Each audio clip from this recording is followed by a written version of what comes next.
Listo, estamos ya compartiendo completamente en vivo. Hoy estamos de manteles largos porque estamos estrenando el libro Travesía entre el amor y la muerte, que lo pueden ver en sus pantallas, Crónicas de una pandemia. Y creo que este libro nos viene muy bien a todos, tenemos que aprender de esto y bueno, continuar pues, leyendo material sobre el tema que pues es muy nuevo, está actualizado completamente. Y bueno, Alberto, muchísimas gracias por estar aquí el día de hoy con nosotros.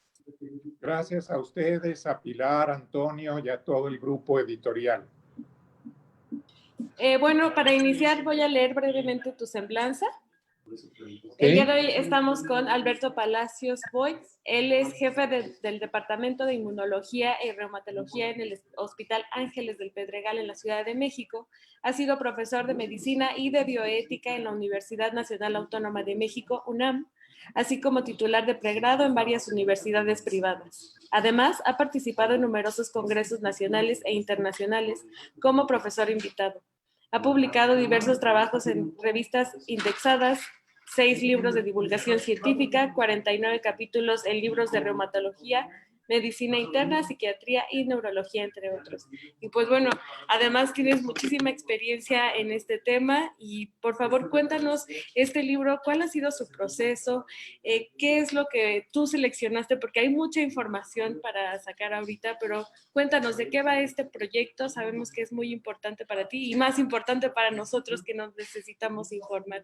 Muchas gracias, Alberto. Bienvenidos a todos, gracias por estar aquí. Y gracias a todos los que nos acompañan. Miren, el libro ha sido resultado un poquito de ir recopilando tanto información acerca de esta pandemia como un recuento de sucesos a lo largo de estos casi ya 10 meses que llevamos sufriéndola en México y prácticamente un año. Se van a cumplir en los próximos días un año de que fue detectada por primera vez en el mercado húmedo de Wuhan, un mercado donde se presupone que ocurrieron los primeros casos con una señora que llevaba ciertos mariscos por el mercado y fue responsable ella sola de infectar a casi 30 personas.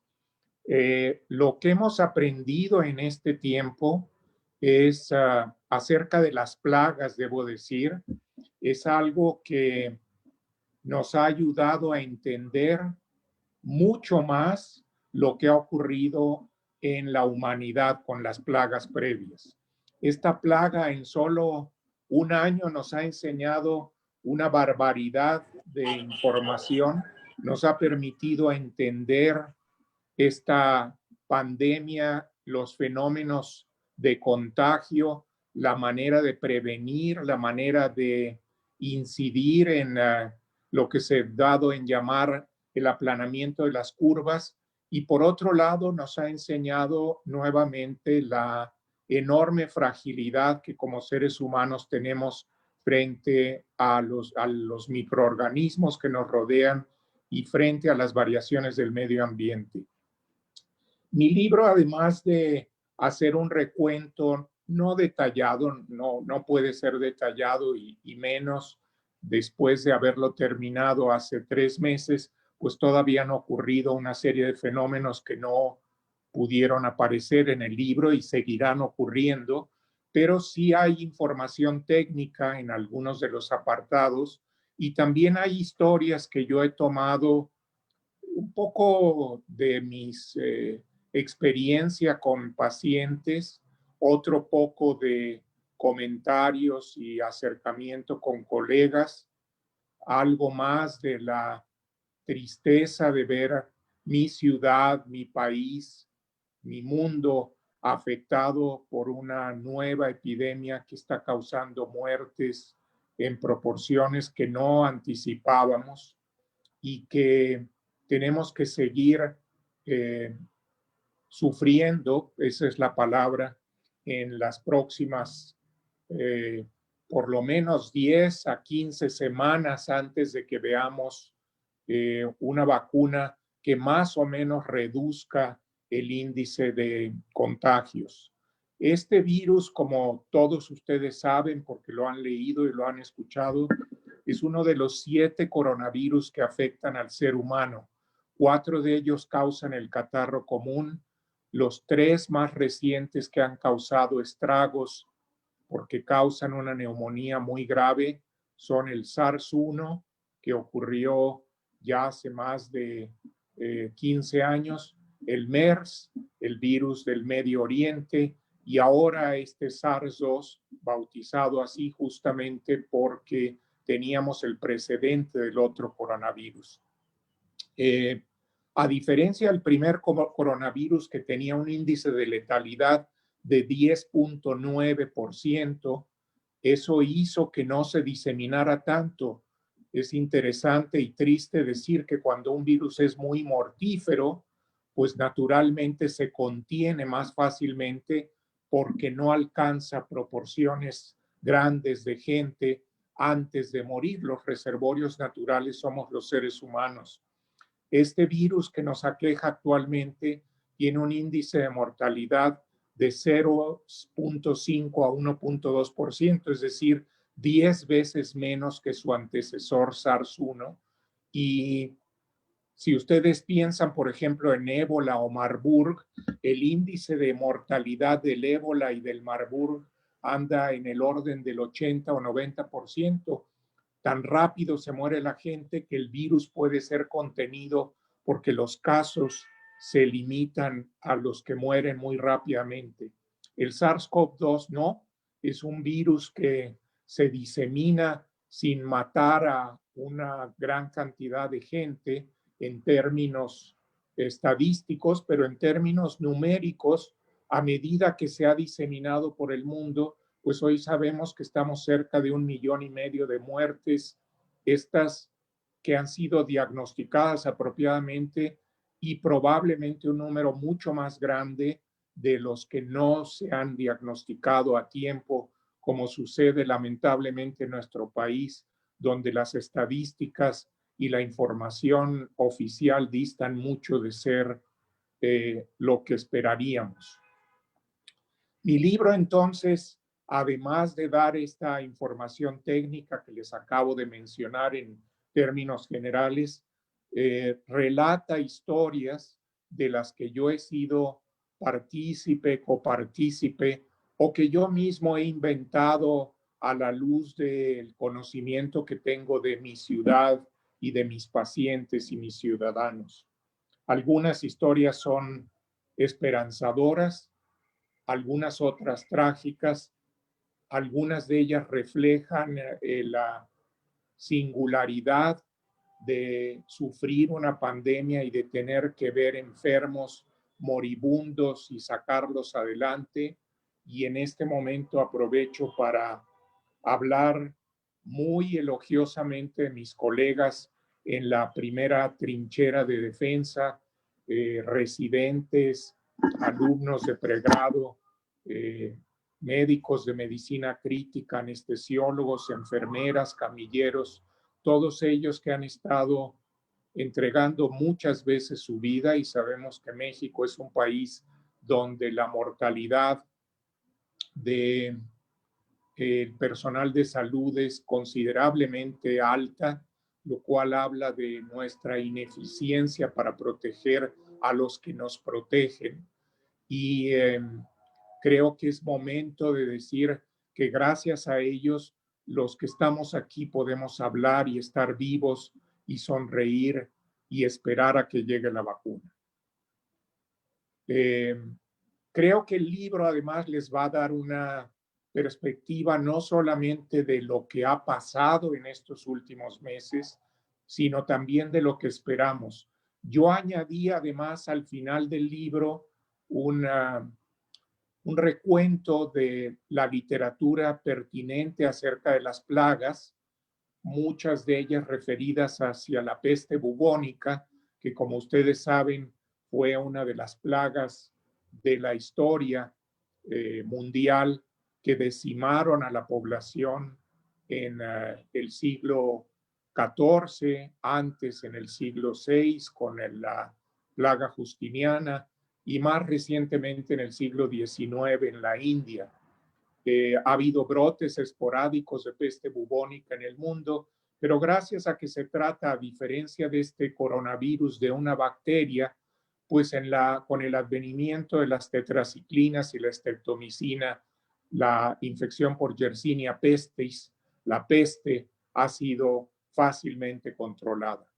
No así una infección por un virus que, siendo más potente en términos de agresividad clínica que sus precursores coronavirus, excepto los dos últimos que mencioné, pues es un virus que ha permeado todas las fronteras, se ha metido a todas las casas, está en todos los hospitales y va a seguir estando con nosotros por el resto del tiempo previsible. La vacuna o las vacunas que ya están en fase casi de implementación, están empezando a usarse, como saben, en varios países del primer mundo. Son 7 candidatas ahora con diferentes características. Si alguien tiene interés, podemos hablar de ello rápidamente, pero en principio, estas vacunas lo único que van a ayudar es a mitigar el riesgo de mortalidad particularmente y de contagio en poblaciones susceptibles. La verdad es que para que una infección, una pandemia como esta requiere que el 67% de la población se infecte, ya sea naturalmente o por vacuna, para que la pandemia ceda. De modo que estamos bastante lejos todavía de ver una mitigación de este fenómeno. Y quiero terminar esta primera parte de mi exposición para decirles que estamos viviendo una segunda oleada particularmente intensa, que está afectando mucho a los barrios marginales de las ciudades de nuestro país, que está causando muerte otra vez y que nos está obligando a ser cuidadosos, sobre todo a la luz del cambio de clima y de esta Navidad que se avecina. Vamos a tener que ser muy prudentes en las reuniones, vamos a tener que regresar a confinarnos a nuestras casas. Es un momento peligroso el que estamos viviendo y tenemos como ciudadanos la responsabilidad de no transmitir esto a nuestros colegas. El uso de cubrebocas se ha demostrado que efectivamente es el mejor recurso para evitar la diseminación de este virus y por favor yo los invito a volverlo a usar si es que lo han dejado de usar en lugares públicos, sobre todo en lugares cerrados. El peligro está ahí, estamos teniendo una oleada muy intensa de infecciones y esto va a crear mucho riesgo en las semanas por venir. Muchas gracias, Alberto. Aprovecho también esto para decirle a las personas que si tienen alguna pregunta o algún comentario, nos lo dejen en el chat y los vamos a estar retomando posteriormente. Alberto, además, creo que tu libro tiene también mucho para tener cierta empatía, ¿no? Que también esta pandemia nos ha dejado o sea, más bien esta pandemia nos une como humanos y nos hace reconocernos en otro, ¿no? Y también leer tus relatos que son creo, una combinación entre lo lírico y lo científico, pues ayudan a conocer más de la pandemia, pero también ayudan a conocer cómo reconocer síntomas, reconocer, ok, si otra persona se la pasó igual que como me la estoy pasando, bueno, quizá no está tan mal, ¿no? ¿Cómo nos puedes compartir un poco más de cada uno de los relatos, como de la esencia general de todos? Gracias, Monse. Mira, efectivamente muchos de estos relatos hablan de parejas, hablan de gente joven, gente mayor que se enfrenta a la inseguridad, a las expectativas y muchas veces a la eh, insuficiencia de recursos en su propio medio. Eh, Como yo he tenido la experiencia a lo largo de mi carrera profesional de estar en contacto con personas de escasos recursos en un país pobre como el nuestro, esto me ha enseñado mucho a ser empático y a entender pues las dificultades que tiene la gente, incluso al nivel tan básico de comprar medicamentos o poderse proveer de oxígeno en sus casas. En términos de clínicos, esta es una infección que si se atiende a tiempo, aún en pacientes de alto riesgo, quiero decir diabéticos, cardiópatas, gente con problemas pulmonares o inmunodeficiencias, se puede controlar muy bien porque hay recursos, si no específicos, por lo menos suficientes para controlar la enfermedad. Pero si uno no tiene la posibilidad de pagar esos recursos, como sucede en un porcentaje excesivamente alto de nuestras poblaciones, tanto urbanas como rurales, la situación cambia dramáticamente y muchos de los pacientes que a mí me ha tocado ver llegan en condiciones muy críticas porque en el curso muy rápido de una semana o 10 días, la enfermedad cambia de tono y se vuelve una neumonía rápidamente progresiva y muy agresiva. Creo que esto nos ha enseñado, como bien dices, no solo a entender la solidaridad de los que tenemos más para beneficiar a los que tienen menos, sino también entender que tenemos una responsabilidad social para cambiar este país y hacerlo un país más justo, independientemente de nuestras afinidades ideológicas o religiosas, la responsabilidad social que tenemos quienes por razones más o menos hemos sido privilegiados es de devolverle a la sociedad, a los que menos tienen condiciones más favorables de vida y por lo menos comprometernos como ciudadanos, como pobladores del tercer mundo, a hacer que estas infecciones, porque esta no es la primera ni será la última, eh, no lastimen, no vulneren la integridad de nuestros colegas, ciudadanos, hermanos, primos, familiares y gente que no conocemos, pero que sufre porque no tiene los recursos para hacerle frente a esta enfermedad.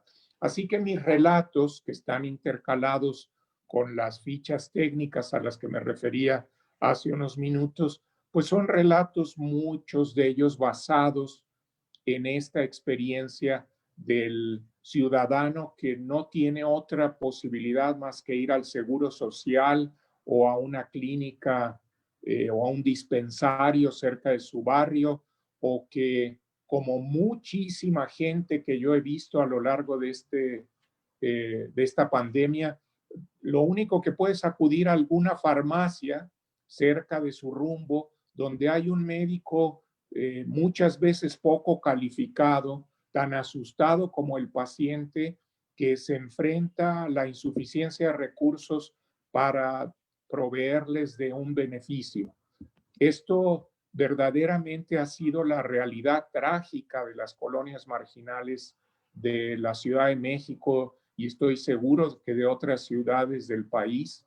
Eh, yo lo he visto en la práctica, cómo llegan con sus recetas los pacientes a mi consultorio con una lista de medicamentos que no tienen ni ton ni son, medicamentos para la influenza que se les dan para este coronavirus que no tienen ningún beneficio, aquella tontería del plaquenil o de la ivermectina o un número variable de medicamentos que se utilizaron a lo largo de las primeras semanas de la pandemia que no sirven y que hacen que la gente gaste los pocos recursos que tiene en cartuchos de salva que no les van a ayudar a resolver el problema.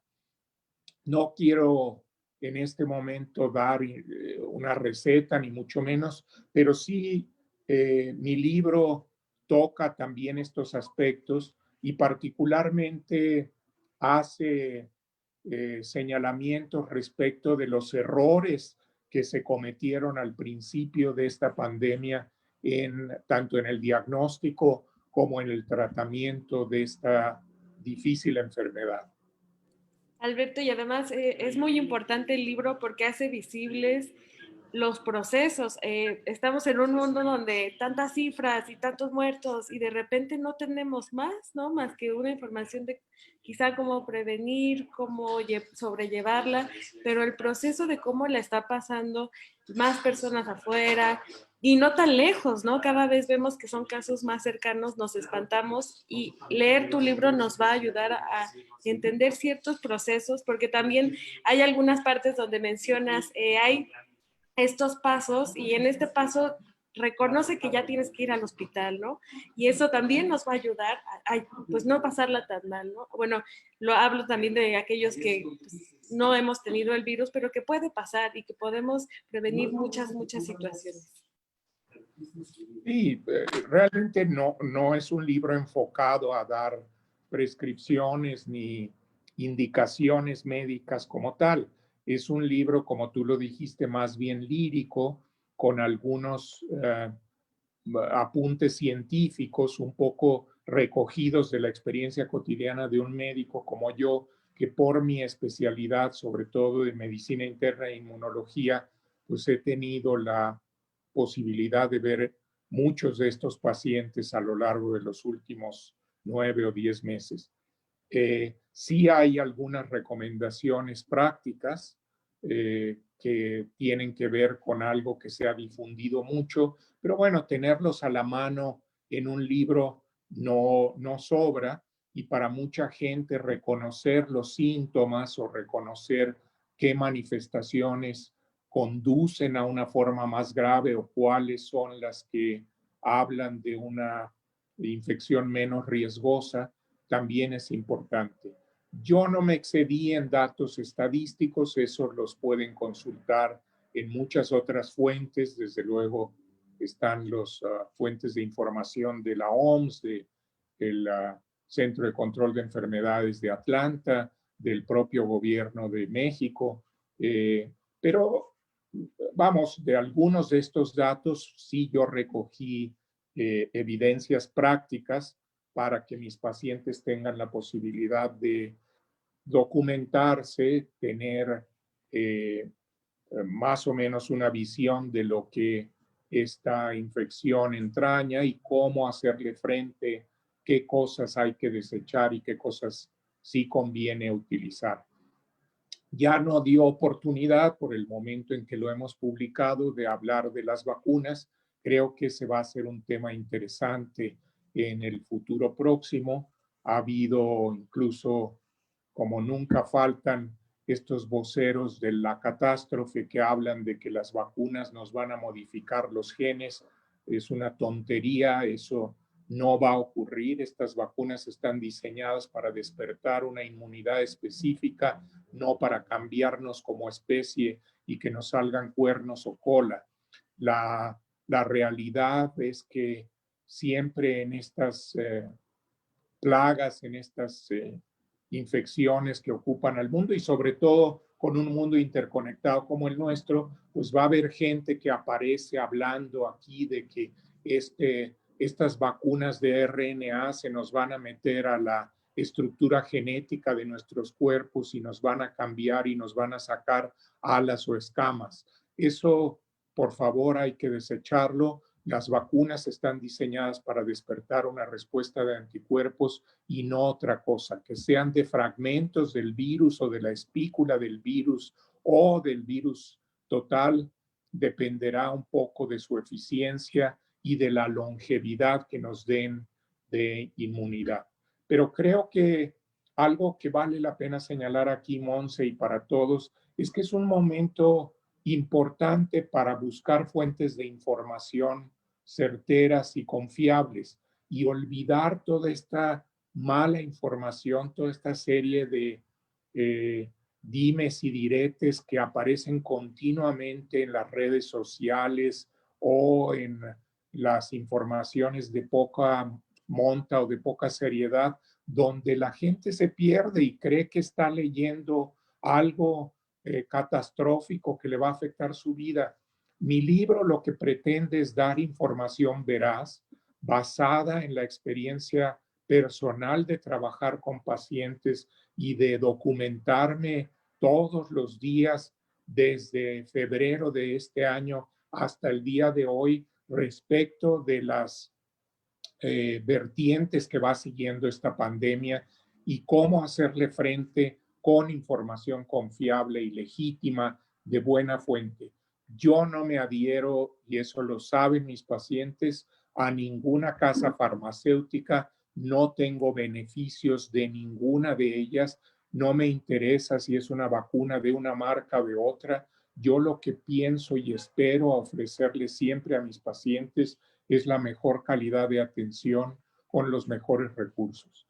Además, debo decirles que hoy por hoy lo que se llaman las NPIs, intervenciones no farmacéuticas por sus siglas en inglés, o no farmacológicas, es lo que ha logrado frenar esta pandemia en muchos países. Nueva Zelanda, Islandia, claro que son islas, pero hicieron un buen trabajo con intervenciones no farmacológicas desde el principio de la pandemia y tienen muy pocos casos. Incluso Nueva Zelanda en junio de este año documentó el último caso de su invierno. Han tenido un pequeño repunte aislados en algunas ciudades, pero realmente es un país ejemplar. Singapur también lo hizo. Hong Kong hay que reconocerles, y a los mismos chinos por su capacidad para contener en una población tan dispersa. Piense en una cosa importante. Las pandemias, las epidemias, las plagas, las pestes se replican porque los seres humanos hemos decidido vivir en grandes concentraciones urbanas, sobre todo. Y estas concentraciones urbanas, por sus condiciones, por el movimiento, la movilidad de la gente, facilitan el que los virus, las bacterias, los hongos y otros parásitos de nuestra naturaleza, de nuestros organismos, se repliquen y se difundan. Esa es la realidad, eso es lo que ha ocurrido en la medida en que los seres humanos hemos decidido vivir en concentraciones urbanas con las ventajas y desventajas propias de vivir en las grandes ciudades del siglo XIX y XX. ¿Qué ha pasado? Obviamente, gérmenes que de otra manera se hubieran muerto rápidamente o alcanzado magnitudes cortas, pues no habrían sido problema para la humanidad como lo ha sido el COVID-19.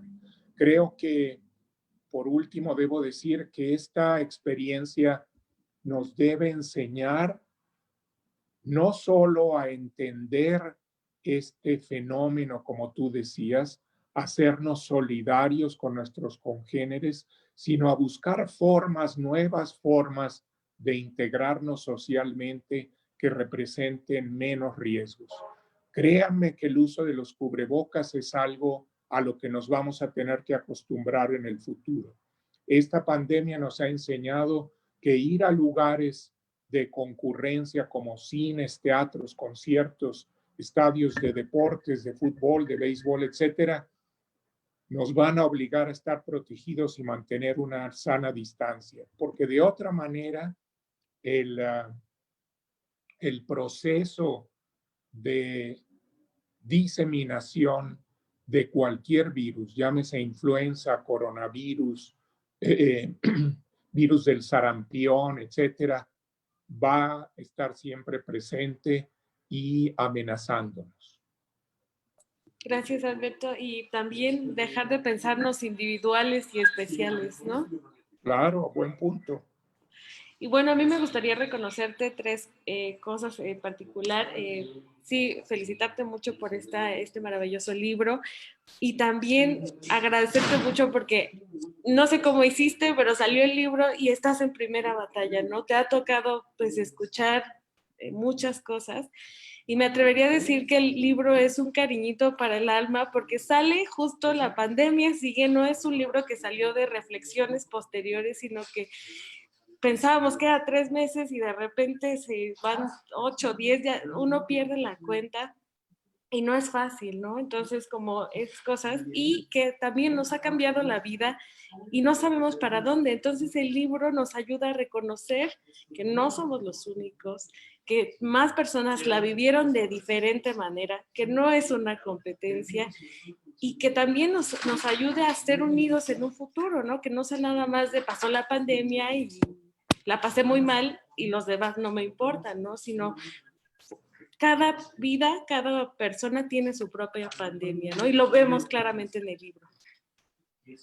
Hay un capítulo, ahora que lo dices, Monse, hay un capítulo que habla de estos problemas de personalidad que hemos detectado, la depresión, la ansiedad, la paranoia, todos estos fenómenos que hemos detectado a lo largo de la pandemia. Se habla de que en algunas regiones el índice de suicidios ha aumentado, ciertamente el índice de depresiones y de procesos de ansiedad ha aumentado considerablemente durante esta pandemia.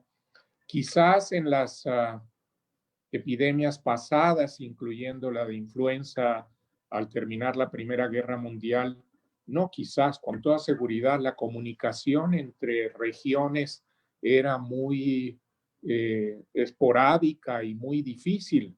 Ahora con las redes sociales, esto mismo que estamos haciendo ahora por Zoom, es impresionante la cantidad de información y de desinformación a la que los seres humanos estamos expuestos. Por eso reitero la idea de que busquemos fuentes de información confiables, que tengan la seguridad que este libro que hoy les ofrezco es un libro que no ha sido resultado de rumores ni de informaciones parciales, ni de presiones farmacéuticas o de otra naturaleza.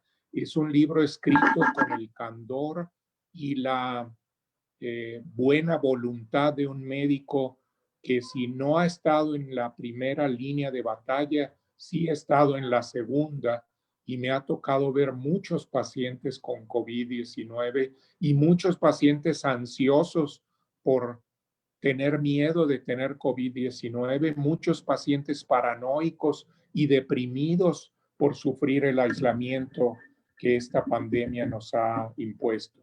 Yo creo que vamos a estar todavía varios meses en esta situación y tenemos que ser hasta donde es posible tolerantes a una serie de circunstancias desfavorables que nos van a hacer entendernos mejor como especie. Y yo creo que en ese sentido, Monse y todos, mi libro intenta esclarecer esto, darles a ustedes como un espejo para que vean que sí hemos sufrido todos, que sí hemos estado aislados, que hemos perdido oportunidades, que hemos perdido amores, que nos hemos violentado con nuestras parejas, que a veces hemos sido intolerantes con nuestros hijos y que tenemos que aprender a reflexionar que esto no nos cayó del cielo, esto nos cayó simplemente porque vivimos muchos en grandes concentraciones y los virus son así, los virus se replican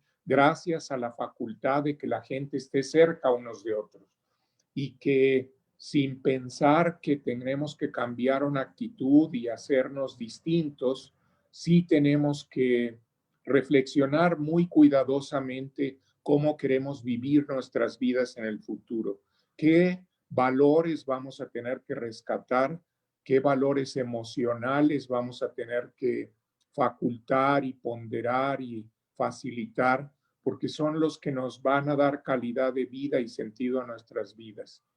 Yo he descubierto la ternura una y otra vez en este proceso, he descubierto la calidez de mis pacientes, he descubierto el valor de tener horas de reflexión y de silencio y de solaz, y he descubierto también la voluntad de gente sin recursos para luchar y salir adelante y comprar medicamentos que no podrían pagar de otra manera, en actos solidarios infinitamente gratificantes.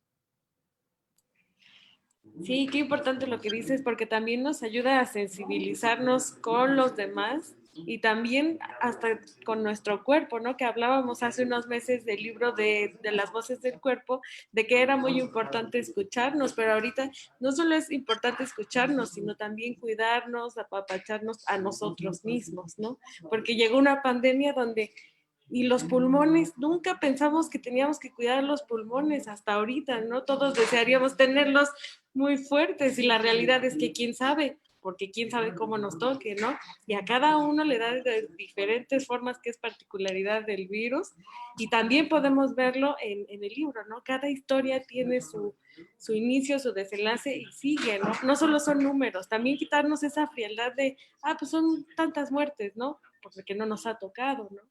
Como Creo, sensibilizarnos. esto que dices, Monse, me parece muy importante porque algo que yo de lo que me he sentido poco orgulloso, debo decir, es esta respuesta de nuestro gobierno a estar haciendo, documentando todas las noches el número de muertes recuperados y hospitalizados, como si eso realmente revistiera el valor de lo que se hace para tratar de mejorar esto. No, esas cifras pudieron darse cada semana o cada 15 días y hubieran tenido el mismo valor. Lo que tiene valor es el esfuerzo humano colectivo de todos los días para enfrentar el aislamiento, el dolor, la penuria económica y el riesgo de muerte.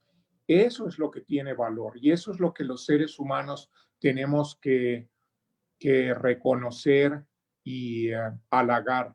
La, el número de muertes, el beneficio de un gobierno se vive no por contar el número de muertes, sino por haberlas prevenido. Esa es la calidad de atención que estamos esperando de nuestros médicos, de nuestros gobiernos. De nada serviría que yo les contara aquí que he visto a tantos pacientes y se me hubieran muerto la mitad o 3/4 partes de ellos. Gracias a que he trabajado incesantemente por devolverles la salud. Afortunadamente he perdido muy pocos pacientes, lo cual lamento muchísimo porque hubiera querido verlos en circunstancias más favorables. Pero todos los que he tratado, todos los que han salido adelante, han sido en su domicilio, con los recursos que puede tener un médico bien preparado y con gente solidaria que está dispuesta a echar la casa por la ventana con tal de salvar a su mamá o a su papá. Ese es el esfuerzo. Eso es lo que tenemos que reconocer como ciudadanos, como médicos, como profesionistas y como trabajadores de la salud. El esfuerzo que la gente está haciendo por vencer esta enfermedad en lo individual, en lo colectivo, en sus comunidades, en sus barrios marginales. Lo que haga o deje de hacer el gobierno, la Organización Mundial de la Salud, realmente nos toca muy lejos. La verdad es que en las calles de esta ciudad, de Guadalajara, de Mérida, de Monterrey, de Puebla, de Veracruz, de las ciudades de este país, es donde se está librando la verdadera batalla y donde este invierno se va a librar la segunda parte de una batalla muy difícil. Por lo tanto, estas medidas a las que yo hago referencia y la información y el interés de cuidarnos es lo que nos va a ayudar a vencer esta epidemia. Sí, depende también de nosotros, ¿no? De prevenir y cuidarnos, Sí, y ahorita y en un futuro, ¿no? A muchos de nosotros también nos tocó sin seguro médico y ni nos preocupábamos, ¿no? Y creo que es algo que hay que tomar en cuenta. A veces gastamos en cosas que no, o a veces no sí. nos preocupamos ni siquiera en si tengo uno, ¿no? Y vamos al de la esquina, quizá. Entonces hay que ser un poco más profundos en esto, ¿no? Y no esperar a que llegue una pandemia y no lo recuerde que tenemos que hacerlo. Alberto, tenemos muchas preguntas. Si quieres, vamos con algunas. ¿Cómo no, Monse? Eh, Pregunta, bueno, dice consultorio 576, ahí sí nos deja su nombre. Pregunta, ¿qué de cierto es que nos va a dar a todos? No, no es cierto. Lo que les decía hace un momento es que probablemente 2/3 partes de la población se va a infectar y a lo mejor el resto, gracias a la vacuna o a su aislamiento, van a irlo sufriendo en adelante. Piensen que esto van a ser oleadas igual que pasa con la influenza. Si piensan, la influenza no le da a todo el mundo, se limita dependiendo de cuánta gente se vacune, el cambio de clima también ayuda. Lo mismo va a pasar con el coronavirus, que finalmente es un virus al que favorecen ciertas condiciones de replicación. Es posible que le dé, yo diría que es bastante seguro que le dé a las 2/3 partes de la población de México y probablemente mucho más, sí. Muchas gracias, Alberto. Pregunta que en dónde pueden encontrar el libro. Ya les estoy poniendo la liga para que lo puedan conseguir por ahí. Se los podemos enviar a su casa directamente y también lo tenemos en ebook. Entonces, en la manera en la que ustedes lo prefieran. Y bueno, en unos días también va a estar en todas las librerías del país, entonces lo van a poder encontrar con mucha facilidad.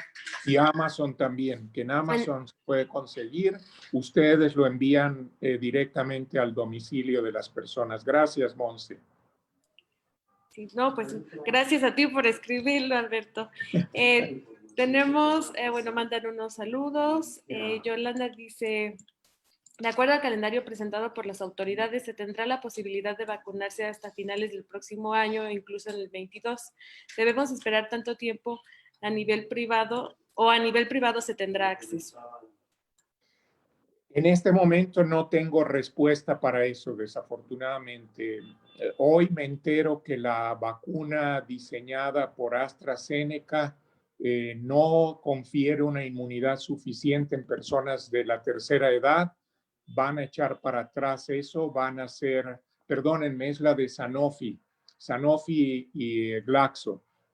La de AstraZeneca está en camino. Sanofi y Glaxo descubrieron que su vacuna no brinda una protección suficiente y su vacuna va a salir hasta finales del 21. Creo que lo razonable es esperar que la de Pfizer, la de Moderna, la china y la rusa, dependiendo de cómo se diseminen, estén accesibles para México poco antes de Semana Santa. No creo que antes de eso tengamos vacunas suficientes, aunque el gobierno ha prometido que va a inmunizar al personal de salud lo antes posible. Habrá que ver, pero no se espera nada concreto antes de febrero. Sí, mejor sigamos cuidándonos, ¿no? Así si no es. nos ha dado hasta ahorita, Y sigamos además igual. estamos entrando al invierno, de modo que sí vamos a tener que cuidarnos mucho ahora, más incluso. Por acá nos hace Manuel una pregunta, dice, gracias por la invitación. No, es Yolanda, dice, ¿qué quiere decir que las personas alérgicas no deben vacunarse? Me parece que es alérgicas y embarazadas y niños, ¿no? Que habían dicho algo así. No, eso no es cierto. La vacuna china y la rusa, no, la china nada más hasta ahora donde yo sé, es una vacuna de virus vivos atenuados. Había una en Australia también que ya echaron para atrás porque hubo muchas reacciones alérgicas, pero eso no depende en particular del virus, depende más bien del excipiente, de dónde está precipitado el virus. A veces se precipita en polietilenglicol o en otras sustancias que son muy alergénicas. Ha habido respuestas de alergia a la segunda dosis en las de Pfizer y la de Moderna, nada grave, algo que se puede controlar razonablemente bien. Y mientras no sean vacunas de virus vivos, las embarazadas se lo pueden poner. Otra vez esto de que las vacunas de RNA van a penetrar a la placenta y van a hacer que los niños salgan con 4 ojos y 6 pies, es un cuento chino o mexicano o español, porque lo oí también de ciertas personas en la televisión española. La verdad es que no hay ninguna cosa al respecto. Se considera que estas vacunas recombinantes son seguras para la mayor parte de la población. Sí va a haber un poco de reacciones alérgicas, es lógico, hay que esperarla. Todas las vacunas lo hacen, pero seguramente con antihistamínicos simples eso se va a controlar y lo vamos a ir sabiendo a medida que otras poblaciones del mundo se inmunicen. Lo más importante es la longevidad de la inmunidad, que ahora se habla de 6 meses, probablemente un poco más con el refuerzo de 2 vacunas, y la efectividad. La vacuna de Pfizer Biotech se habla de un 95% de eficiencia en los cerca de 50,000 personas que se han vacunado, y la de Moderna por ahí, la de Oxford parece, y AstraZeneca ahora sí tiene una efectividad menor, pero todo eso se irá viendo. Piensen ustedes de entrada que la vacuna tetravalente, la cuatrivalente de influenza, tiene cerca del 65-70% de seguridad. O sea, tampoco es una vacuna maravillosa que nos protege al 100%, pero nos ha servido mucho para que las temporadas de influenza se mitiguen. Eso es lo mismo que debemos esperar con estas vacunas para el coronavirus. Muchas gracias, Alberto. Y bueno, nos pide Rosaura si puedes hablar un poco de los jóvenes. Dice, están deprimidos, la incertidumbre es muy ruda para ellos. Sienten que todo lo que estaban haciendo se acabó y es difícil para ellos enfrentarlo. ¿Qué nos puedes comentar acerca de esto? Bueno, mi libro trata un poquito, toma un poco este aspecto, porque yo mismo lo he vivido con mis hijos, la dificultad que han tenido que enfrentar de estar encerrados, tomar sus clases en línea, no socializar. Sin ser dramático ni trágico, creo que esto les va a enseñar a experimentar la vida de diferente manera.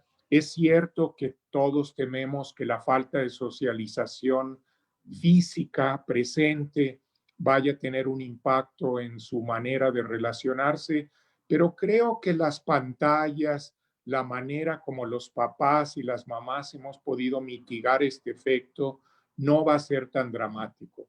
Mi expectativa es que cuando los jóvenes y los niños se reintegren a su vida social, lo van a hacer con tanta avidez y con tanto entusiasmo, una vez que haya vacunas, una vez que pase la etapa más agresiva de este invierno, que van a recuperar toda esa bondad, toda esa vitalidad y toda esa frescura que han tenido que guardarse por casi un año.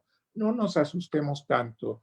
Los seres humanos somos muy resilientes, aguantamos muchas cosas. Estamos viviendo en una época donde pensamos que de un día a otro la humanidad va a cambiar. No es así. La humanidad ha soportado muchos más desastres, muchos más aislamientos, muchas más guerras y, y tragedias como para pensar que los seres humanos vamos a dejar de disfrutar la vida. Eso está en nuestra naturaleza, y yo los conmino a sus hijos, a sus nietos, a los jóvenes que me estén escuchando, a tener la esperanza de recuperar eso. No se preocupen, la vida va a seguir ahí, las ganas de jugar, las ganas de ir a los estadios, de bailar, de emborracharse, de hacer el amor, todo eso va a estar presente, no se va a ir a ningún lado, y no nos lo van a quitar ni un virus, ni una pandemia, ni los malos efluvios de los gobiernos.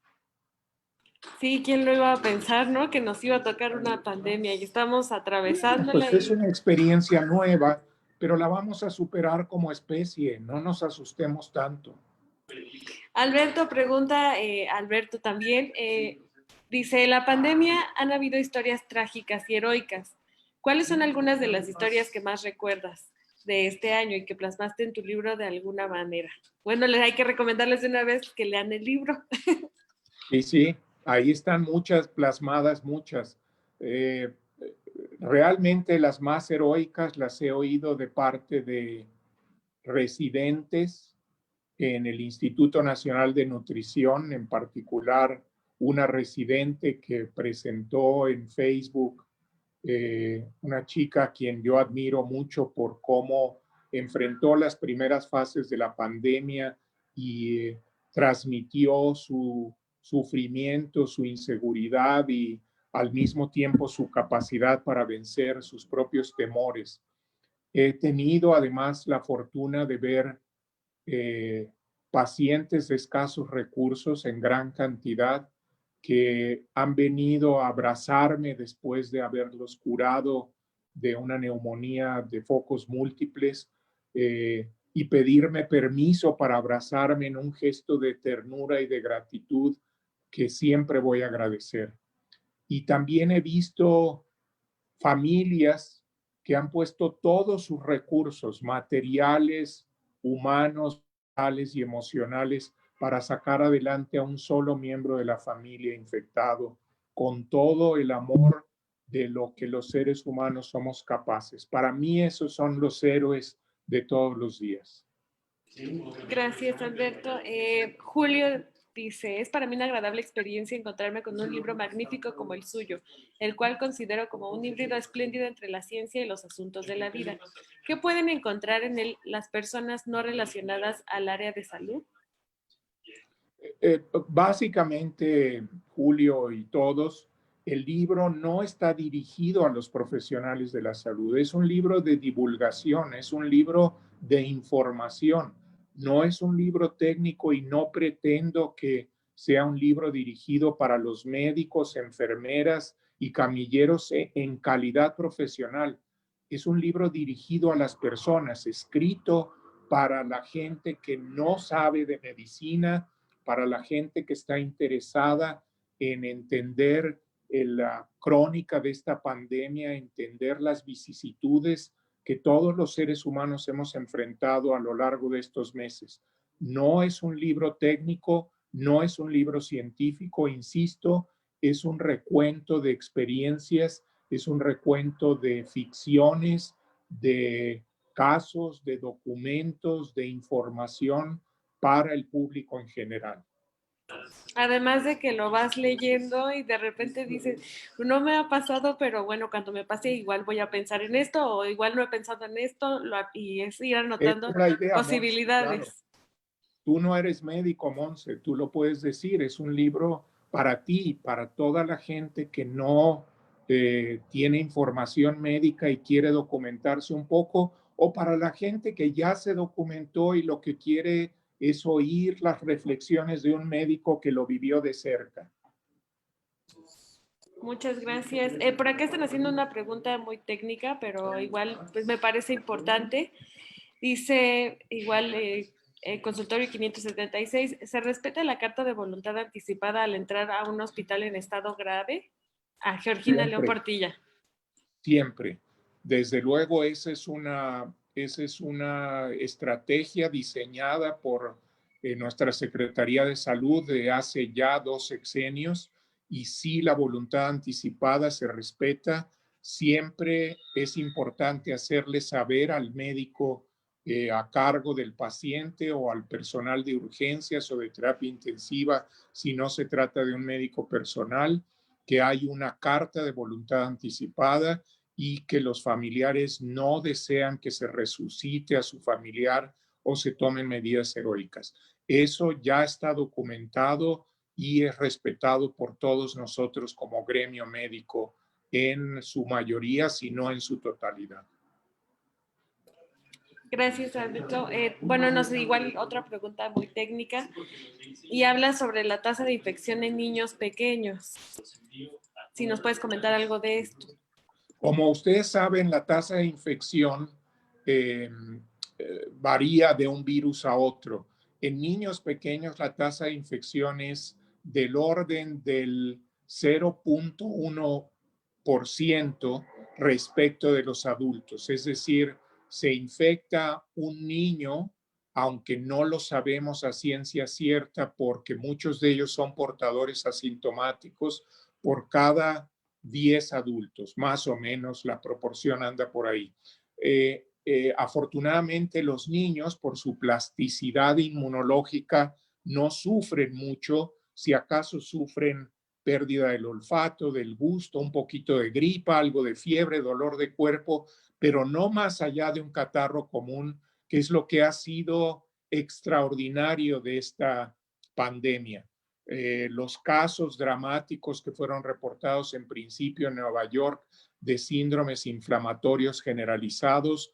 Yo no soy pediatra, pero no he sabido de ninguno en mi círculo más cercano y claramente la visión que tenemos es que este es un virus que cuida a los niños y esperemos que así siga siendo. Sí, que no mute más.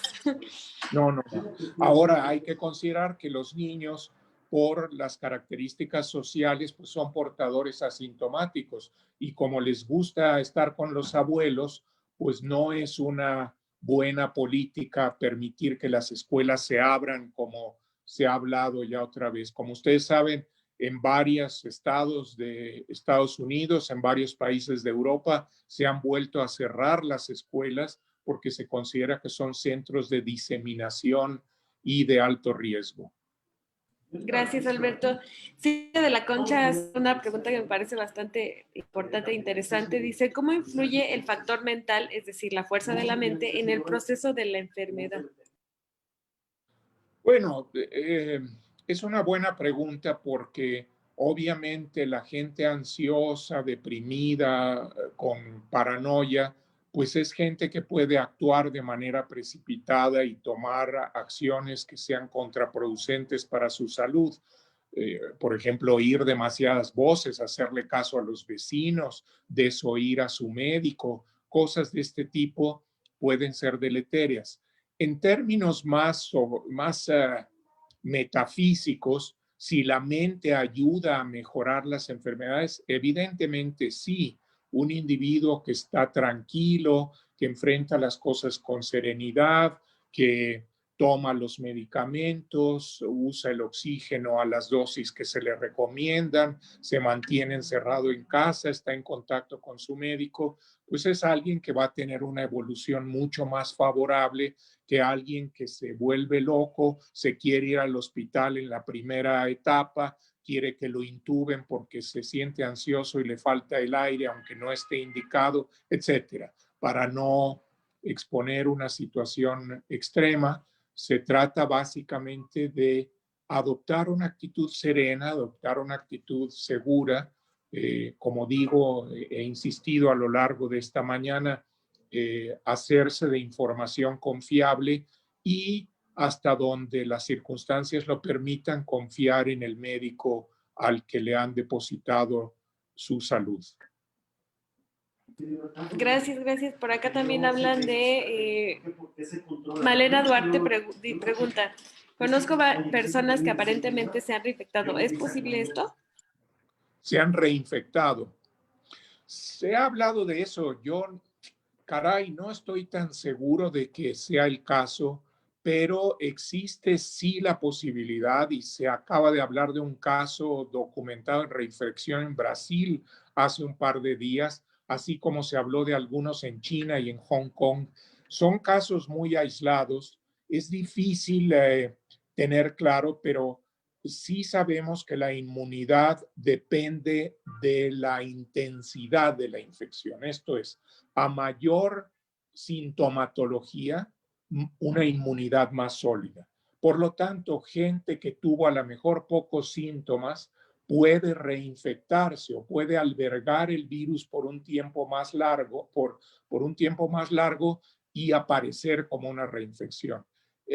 Debo decir que todavía estamos aprendiendo, estamos hablando de un año escaso de una enfermedad muy compleja. Se está hablando ahora de que es una enfermedad más autoinmune que infecciosa. En fin, hay una serie de conceptos en evolución que vamos a ir aprendiendo conforme entendamos más la fisiopatología y la patología propiamente de esta enfermedad, pero sí cabe la posibilidad, eso debo admitirlo, de una reinfección, como sucede en el caso de la influenza, por dos razones muy sencillas, o porque la inmunidad no es suficiente, el individuo no generó suficiente inmunidad de anticuerpos o inmunidad celular por un tiempo prolongado, o porque el virus muta, igual que pasa con la influenza. Uno puede tener influenza este invierno, ponerse la vacuna y el invierno próximo el virus mutó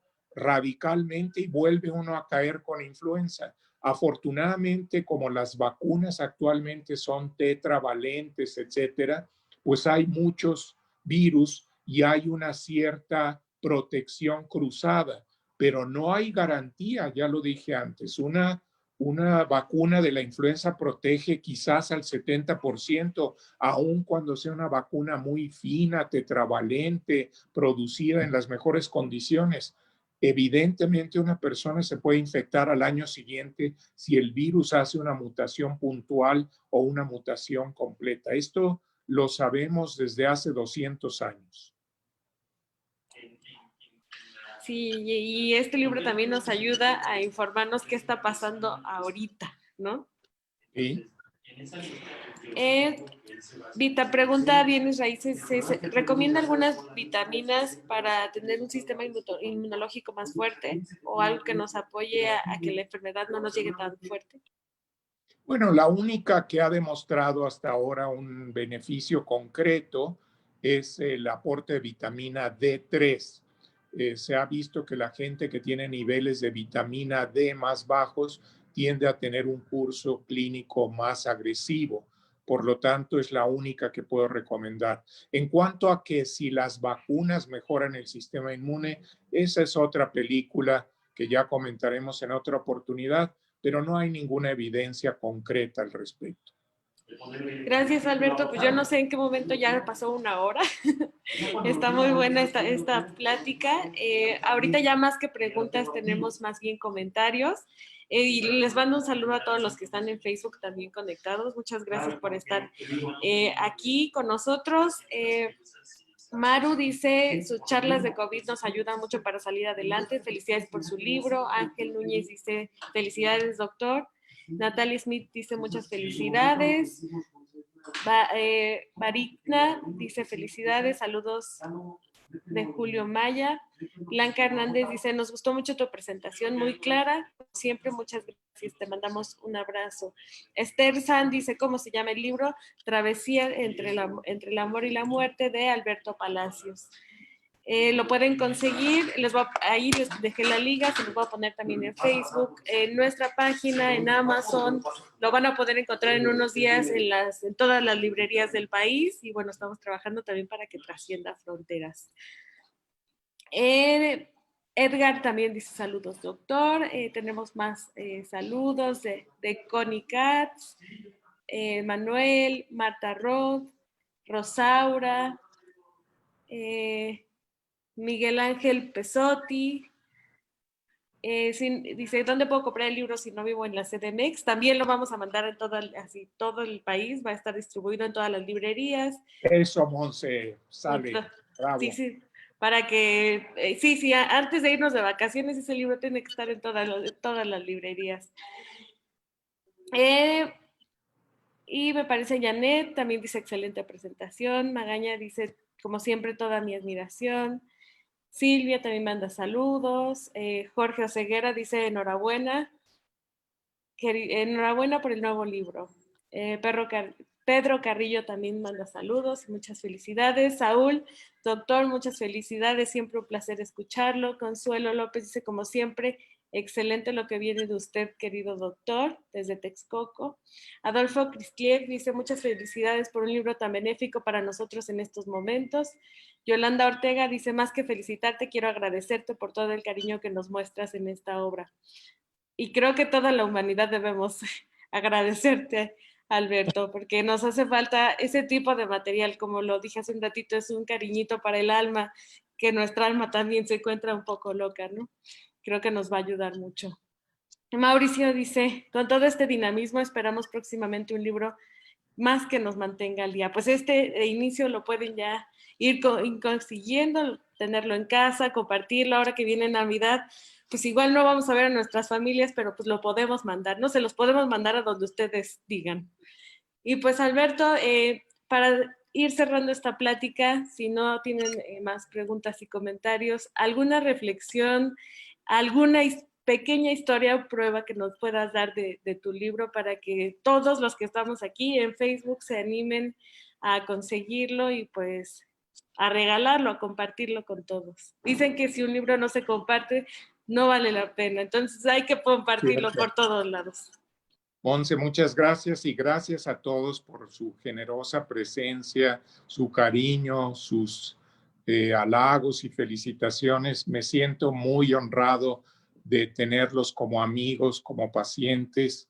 Este es un libro que se ha producido con toda la buena intención de ayudar al ciudadano común a hacerle frente a una enfermedad muy compleja y muy amenazante.